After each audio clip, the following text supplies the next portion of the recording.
জুলাই গণহত্যা মামলার মতো একটি গুরুতর ঘটনায় নাম জড়ানোর পরেও স্বাভাবিক জীবনযাপনে ফিরছেন চিত্রনায়িকা অপু বিশ্বাস।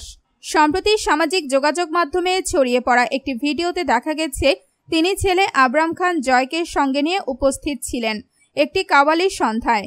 মা ছেলের সেই মুহূর্ত ছিল নির্মল ও হৃদয় ছোঁয়া।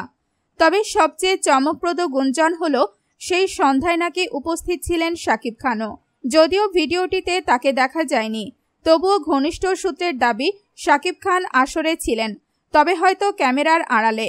এমন খবরে মিডিয়া এবং ভক্তদের মধ্যে শুরু হয়েছে নতুন করে আলোচনা। অনেকেই মনে করছেন এই ধরনের পারিবারিক অনুষ্ঠানে একসঙ্গে উপস্থিতি অপু ও শাকিবের সম্পর্কের জটিলতায় নতুন মোড় আনতে পারে, বিশেষ করে যখন সন্তান জয়কে ঘিরে দুইজনের মাঝে মধ্যে দেখা যায় সহানুভূতির স্পর্শ। বর্তমানে অপু বিশ্বাস তার পরিবারকে নিয়েই ব্যস্ত। মামলার চাপের মধ্যেও ছেলেকে সময় দিচ্ছেন, ঘুরে বেড়াচ্ছেন, অনুষ্ঠান উপভোগ করছেন।